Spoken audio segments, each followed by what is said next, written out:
আল্লাহ জঙ্গল সৃষ্টি করে দিলেন, এত সুন্দর জমিন আমাদের উর্বর। আমাদের দেশটা একটা ভাটি অঞ্চলের দেশ। সমস্ত পলিগুলি ভারত থেকে বৃষ্টি হয়, বৃষ্টির সাথে সাথে জমিন থেকে পলি নামে, আরও অনেক পয়জন নামে, অনেক কিছু সার ওষুধ নামে বৃষ্টির সাথে। ওটা ধুয়ে ধুয়ে ধুয়ে ধুয়ে বাংলাদেশে আসে। এই জন্য বাংলাদেশের মাটি অনেক উর্বর। এখানে একটা বিচি ফেলে যদি দেন, 30 বছর যদি গাছে পানি না দেন, গাছ বেঁচে থাকে। 30 বছর পর্যন্ত গাছে পানি দিতে হবে না, 100 বছরও গাছে পানি দিতে হবে না। সৌদি আরবে চলে যান, দেখবেন ওরা সুন্দর সুন্দর গাছ লাগাইছে, কিন্তু গাছের গোড়ার কাছ দিয়ে দেখবেন পাইপ নিয়ে দিছে। সকালে একবার পানি দেয়, বিকেলবেলা একবার পানি দেয়। ওদের দেশে গাছ বাঁচানোর জন্য পানি দেওয়া লাগে, আমাদের দেশের গাছ বাঁচানোর জন্য 50 বছর একটা পানি দেওয়া লাগে না। কিন্তু তারপরও আমাদের দেশের খাদ্যের সংকট যায় না। কারণ কি? রাষ্ট্রীয় ব্যবস্থা অত্যন্ত নাজুক এবং দুর্বল। রাষ্ট্রের প্রধান প্রধান কাজে যারা থাকে তাদের অধিকাংশই দুর্নীতিগ্রস্ত।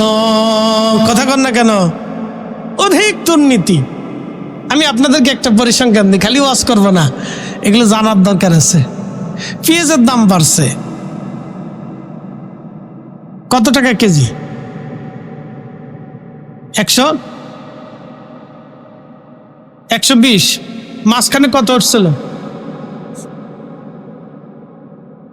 আচ্ছা, খবরে দেখলাম ব্যবসায়িক যারা আছেন, নিম্ন ব্যবসায়ী, তারা বলতেছেন মধ্যস্বত্বভোগীরা সিন্ডিকেটের কারণে দাম বাড়ছে। আচ্ছা, বাংলাদেশে মধ্যস্বত্বভোগী কত হাজার আছে? হিসাব করেন। মধ্যস্বত্বভোগী তার মানে বড় বড় আড়তদার, অনেক বড় বড় আড়তদার যারা কোটি কোটি টাকার পেঁয়াজ রাখে। কতজন আছে আপনি হিসাব করেন?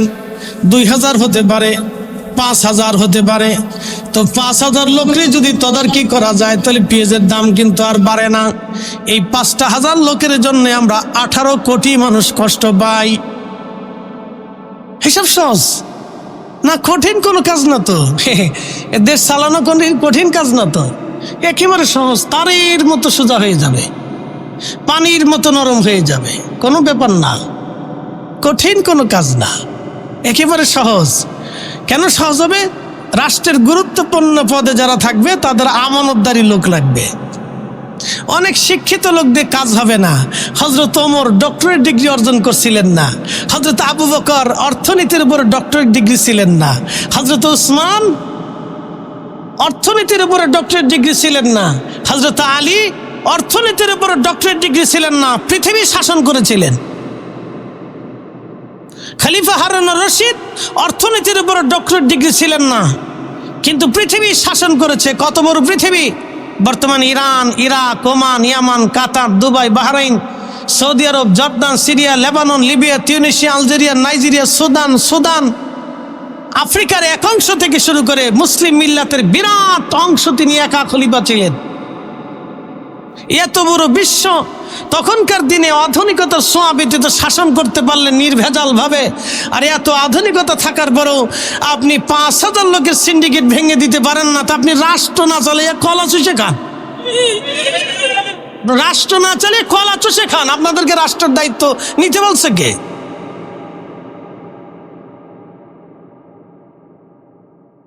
প্রিয় উপস্থিতি, ভালো করে বুঝে যাওয়াটা জরুরি। বেশি না তো, অল্প কয়েকজন সিন্ডিকেট ভেঙে দেন, একেবারে মিসমার করে দেন, দেখবেন আমাদের সাধারণ মানুষের নাগালে সব চলে আসবে, কোনো সমস্যা নেই। তো সমস্যা আমরা তৈরি করি, আমরা নিজেরা তৈরি করি সমস্যা। আমাদের দেশের হাজার হাজার হেক্টর জমি অনাবাদি পড়ে রয়েছে, আবাদ করে না। তো মানুষ যাতে আবাদ করে সেই জন্যই মানুষকে শিক্ষা দেওয়ার দায়িত্ব ছিল রাষ্ট্রের। রাষ্ট্রে গ্রামে গ্রামে ক্যাম্পিং করবে, রাষ্ট্রের দায়িত্ব ছিল গ্রামে গ্রামে ক্যাম্পিং করে অনাবাদি জমিগুলি কিভাবে আবাদি করা যায় এবং তাদেরকে উদ্বুদ্ধ করা যায়। সেই জন্য রাষ্ট্রের দায়িত্ব ছিল এইগুলি লক্ষ লক্ষ যুবক আছে তাদেরকে দিয়ে কাজ করানো, কিন্তু ব্যর্থ হয়েছে, পারে নাই।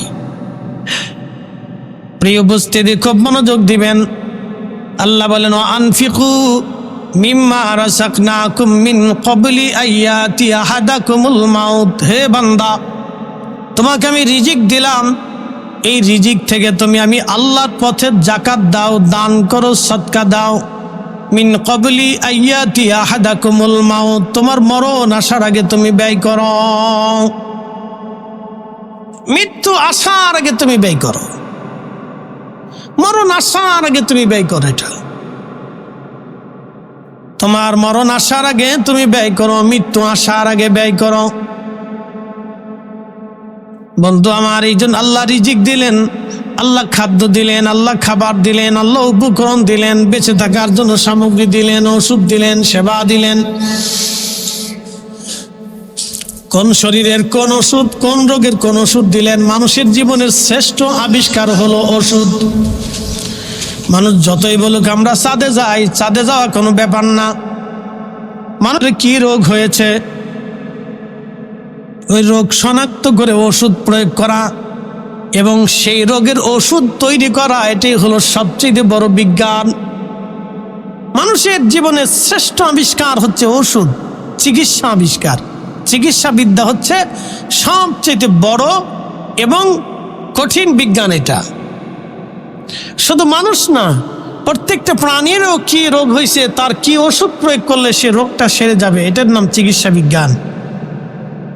ছাদে যাওয়া, পারমাণবিক বোমা তৈরি করা, অনেক ক্ষেপণাস্ত্র বানানো, এগুলি কোনো বিজ্ঞান না। এগুলি হচ্ছে মানুষ মারার কৌশল, মানুষ বাঁচানোর কোনো কৌশল না।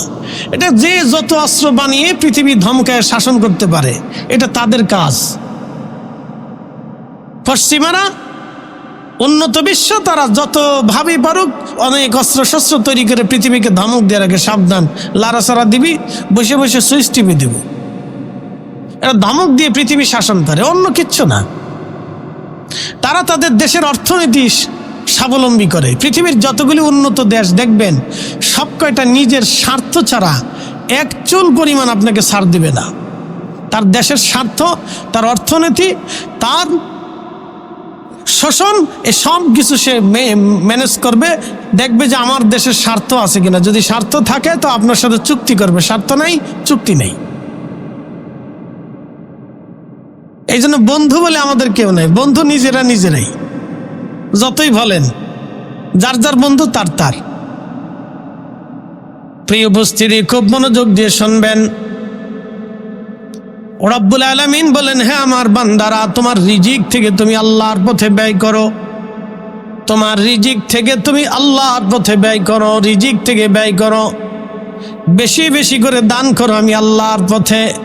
প্রিয় নবী বলেন, উম্মত, তুমি যেটা খাও এটা তোমার, তুমি যেটা পরনে পরো এটা তোমার, তুমি যেটা খাও এটা তোমার, তুমি যেটা পরনে পরো এটা তোমার, তুমি যেটা আল্লাহর পথে দান করে যাও এটাও তোমার। বাদ বাকি তোমার দম ফোরানোর পরে যা পরে থাকবে এটা আর তোমার কিচ্ছু নাই।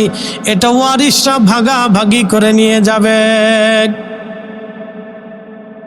এই জন্য আল্লাহ বলেন, বান্দারে, তোমার মরণ আসার আগেই তুমি দান করো। মৃত্যু কখন আসবে কেউ জানেন না।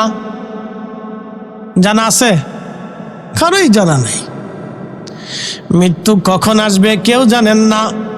এরপরে রব বলতেছেন, যদি দান না করো, কিয়ামতের ময়দানে এক শ্রেণীর মানুষ নিজের হাতের গোশত কামড়ায় কামড়ায় টেনে টেনে ছিঁড়ে ফেলবে। যেখানেই মুখ দিয়ে সে লাগল পাবে সেইখানটায় কামড়ায় কামড়ায় টেনে টেনে চামড়া ছিঁড়ে ফেলবে। আর বলবে, ফায়াকুলা রাব্বি, হে আমার রব, লাউলা আখারতানি ইলা আজালিন করিব, আল্লাহ আমাকে আবার দুনিয়াতে পাঠান, আবার দুনিয়াতে পাঠান, আবার দুনিয়াতে পাঠান। ফাআসসাদ্দাকা, বেশি বেশি করে আপনার পথে দান করব। ফাআসসাদ্দাকা, বেশি বেশি করে দান করব। ফাআসসাদ্দাকা, বেশি বেশি করে সাদকা দিব, দান করব। আল্লাহ আমাকে আবার দুনিয়াতে পাঠান, আবার দুনিয়াতে ফেরত দেন, কিন্তু আর আসার সুযোগ নাই। সনাতনীরা বলে থাকেন, আবার আসিব ফিরে ধানসিঁড়িটির তীরে, নবান্নে বাংলায়, হয়তো শালিকের বেশে, না হয় শঙ্খ চিলে। কবি জীবনানন্দ দাস বলতেছিলেন, আমি আবার আমার দেবতা আমাকে দুনিয়াতে পাঠাবে। কেমনে পাঠাবে? কবুতর বানাইয়া, শঙ্খচিল বানাইয়া, পাখি বানাইয়া, শুয়োর কুত্তা কুকুর বানাইয়া, বিড়াল বানাইয়া, খিঞ্জির বানাইয়া, বিভিন্ন প্রাণী অথবা মানুষ বানাইয়া দেবতা আমাকে দুনিয়াতে পাঠাবে। আল্লাহ ডাক দিলেন, হে বান্দা তোমরা শোনো, এমন বিশ্বাস মুসলমানদের হবে না। মুসলমান তোমরা জেনে নাও, আল্লাহ ডাক দিলেন ওয়াকুম মিনাস সালিহিন। সেই দিন কিয়ামতের ময়দানে আমরা বলবো, আল্লাহ আমি সালিহিনদের অন্তর্ভুক্ত হয়ে যাব। আমি তো দান করি নাই রব্বুল আলামিন, আপনি দয়া করে আমাকে আবার দুনিয়াতে পাঠান। আল্লাহ ডাক দিবেন ওয়ালা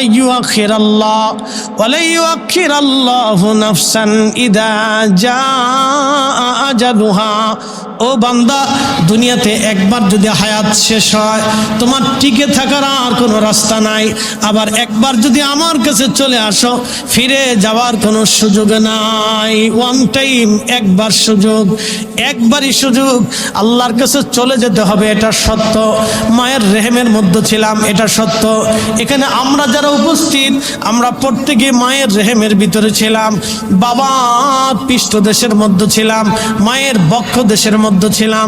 এখান থেকে নির্যাস পানি দিয়ে ফি কারারিম মাকিন, সেফ জোনের ভিতরে আল্লাহ আমাদেরকে তৈরি করলেন। এখান থেকে আল্লাহ দুনিয়াতে পাঠাইলেন। দুনিয়াতে পাঠানোর আগে মায়ের রেহেমে ছিলাম। আমার রুহটা মায়ের রেহেমে 4 মাসে আসলো। 4 মাস আগে আল্লাহ আমাকে রুহের জগতে রেখেছিলেন, দুনিয়াতে পাঠাইলেন। আবার রুহটাকে নিয়ে চলে যাবেন, বডিটাকে রেখে দিয়ে যাবেন। রুহুটাকে নিয়ে চলে যাবেন, বডিটাকে রেখে দিয়ে যাবেন, কবরে শুয়ে রাখা হবে। রুহু আল্লাহ আবার ফেরত দিবে। ওই কবরে জিজ্ঞাসা করবে মার রাব্বুকা, তোমার রব কে ছিল? ওমা দীনুকা, তোমার দিন কি ছিল? মা কুনতা তাকুলু ফি হাক্কি হাদার রাজুল, আমার নবীকে ওই দিন দেখায় বলা হবে এই লোক সম্পর্কে তোমার আকীদা বিশ্বাস কি ছিল তুমি বলো, এই লোকটাকে চিনো কিনা তুমি বলো। সেই দিন ইমানদার যে আল্লাহর আইন মেনে চললো, আল্লাহর বিধান অনুযায়ী চললো, সে বলবে মার রাব্বুকা, তোমার রবকে বলবে রব্বি আল্লাহ, আমার রব হলো আল্লাহ। ওমা দীনুকা, তোমার দিন কি? আল ইসলাম। সে জবান খুলে বলে দিবে, আল্লাহ সহজ করে দিবে। এই জন্য আল্লাহ বলেন ফাযকুরুনি, তোমরা আমাকে স্মরণ করো। ফাযকুরুনি, আমাকে স্মরণ করো। আযকুরুকুম, আমিও তোমাকে স্মরণ করবো।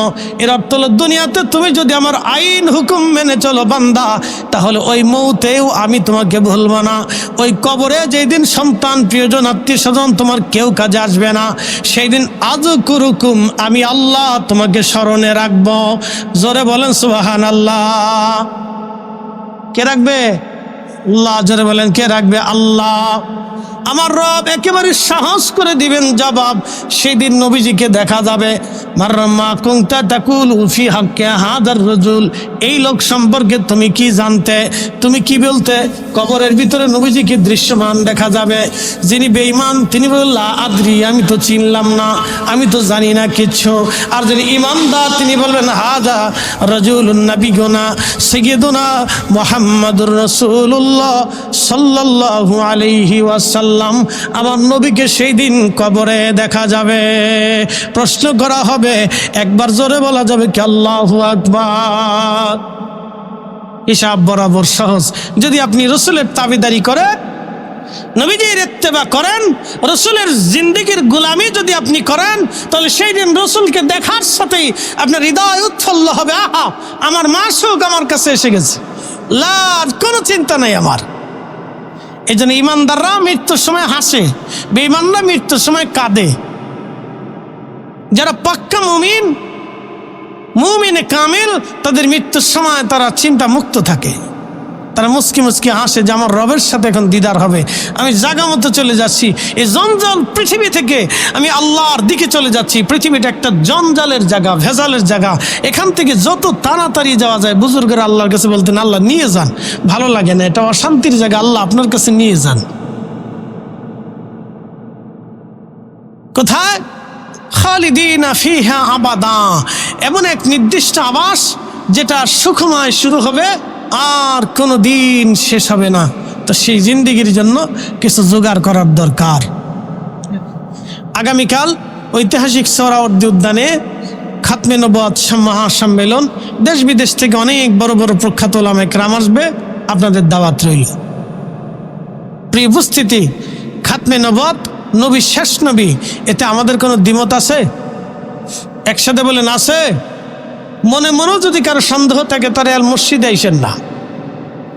যদি কারো অন্তরের ভিতরে সন্দেহ থাকে যে রসুল শেষ নবী, তাহলে এই ক্ষেত্রে যদি সন্দেহ থাকে তাহলে আর মসজিদে আইসেন না, যে কিয়ামত পর্যন্ত নামাজ হবে কিন্তু জান্নাত হবে না। আল্লাহ স্পষ্ট করে দিয়েছেন খাতামান নবিয়্যিন, তিনি শেষ নবী। আল্লাহর কোরআন দিয়ে আল্লাহ বলেছেন খাতামান নবিয়্যিন, নবীদের মধ্যে শেষ নবী। স্পষ্ট করে দিয়েছেন লা নবিয়্যা বাদি, আমার পরে আর কোন নবী নাই। ওমান ইদ্দাআন নবুওয়া ফাহুয়া কাফির, যে কেউ যদি নবুয়ত দাবি করে বলে আমি নবী, তাহলে তোমরা মনে রাখো সে কাফের, সে অবিশ্বাসী।